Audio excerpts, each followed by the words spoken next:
प्यारे बच्चों, पिछली वीडियोस में हमने एसिड्स, बेसिस एंड इंडिकेटर्स के बारे में पढ़ा था और ये भी जाना था कि जो एसिड्स होते हैं वो वाटर में आयनाइज होके, वाटर में डिसोसिएट होके हाइड्रोजन आयन बनाते हैं।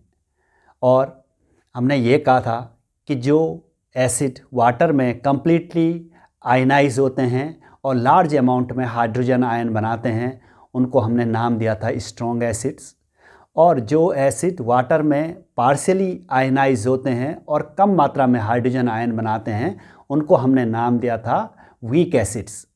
और ऐसे ही हमने बेस में भी कहा था कि जो बेस वाटर में कम्प्लीटली आयनाइज होते हैं और लार्ज अमाउंट में हाइड्रोक्साइड आयन बनाते हैं, उनको हमने नाम दिया था स्ट्रॉन्ग बेस या स्ट्रॉन्ग एल्कलीज। और जो बेस वाटर में पार्शियली आयनाइज होते हैं और लेस अमाउंट में हाइड्रोक्साइड आयन बनाते हैं, उनको हमने कहा था वीक बेस या वीक एल्कलीज। आज हम थोड़ा आगे एक टॉपिक पढ़ रहे हैं और वो टॉपिक है पीएच स्केल। किसी भी सॉल्यूशन में हाइड्रोजन आयन कंसंट्रेशन को मापने के लिए जो स्केल यूज की जाती है, उस स्केल का नाम है पीएच स्केल। कैसे डिफाइन करेंगे इसको? A scale for measuring hydrogen ion concentration in a solution called pH scale. और एक बात और, इन 1909 साइंटिस्ट सोरेनसन ने यह स्केल डेवलप की थी। और in the term pH, P stand for potence in German which mean power. P का मतलब है पोटेंस जर्मन में, और जिस पोटेंस का मतलब है power. And H stand for hydrogen ion concentration. H का मतलब है हाइड्रोजन आयन कंसंट्रेशन। तो पीएच की फुल फॉर्म सिंपली हो जाएगी power of hydrogen ion concentration. The pH scale has value 0 to 14 and the pH of a solution is inversely proportional to the hydrogen ion concentration। इसका मतलब ये हो गया, यदि किसी सॉल्यूशन में हाइड्रोजन आयन कंसंट्रेशन बहुत ज़्यादा है तो उस सॉल्यूशन का पीएच कम होगा, और यदि किसी सॉल्यूशन में हाइड्रोजन आयन कंसंट्रेशन लो है या कम है तो उस सॉल्यूशन का पीएच क्या होगा? हाई।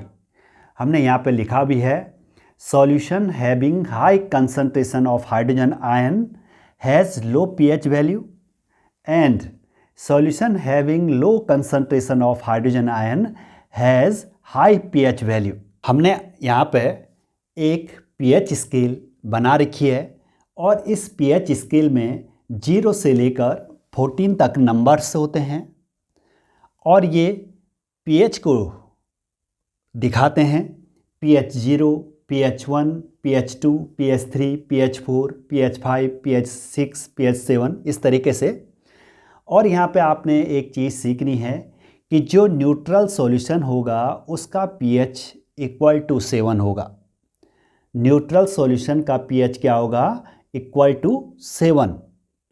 और जो एसिडिक सॉल्यूशन होंगे उनका pH लेस देन 7 होगा।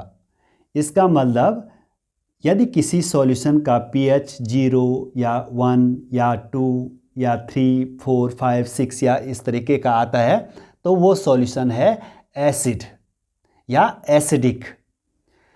और यदि किसी सॉल्यूशन का pH 7 से ज़्यादा है तो वो सॉल्यूशन है बेसिक। बेसिक सॉल्यूशन का pH मोर होता है किससे? 7 से। यदि pH 7 के बराबर है तो सॉल्यूशन है न्यूट्रल। यदि सॉल्यूशन का pH 7 से कम है, सॉल्यूशन है एसिडिक। और यदि सॉल्यूशन का pH 7 से ज़्यादा है तो सॉल्यूशन है बेसिक। और इसमें आपको कुछ और बातें समझनी है कि यदि हम इस तरफ जाएंगे पीएच स्केल में तो वहाँ पे हाइड्रोजन आयन कंसंट्रेशन बढ़ेगा, तो जीरो पे जिस सॉल्यूशन का pH जीरो होगा वहाँ पे हाइड्रोजन आयन कंसंट्रेशन क्या होगा, बहुत ज़्यादा होगा। और यदि हम 14 की तरफ जा रहे हैं तो यहाँ 14 pH वाले सॉल्यूशन का हाइड्रोक्साइड आयन कंसंट्रेशन बहुत ज़्यादा होगा और हाइड्रोजन आयन कंसंट्रेशन क्या होगा, बहुत कम।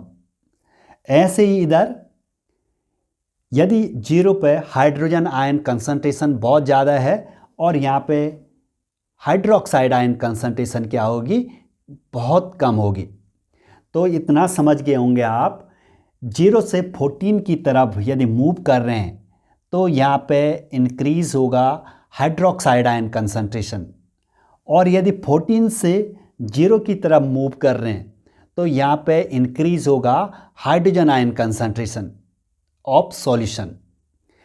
और एक बात और, जिधर को हाइड्रोजन आयन कंसंट्रेशन इंक्रीज हो रही है उधर को डिक्रीज होगी हाइड्रोक्साइड आयन कंसंट्रेशन, और जिधर को हाइड्रोक्साइड आयन कंसंट्रेशन इंक्रीज हो रही है उधर को डिक्रीज होगी हाइड्रोजन आयन कंसंट्रेशन।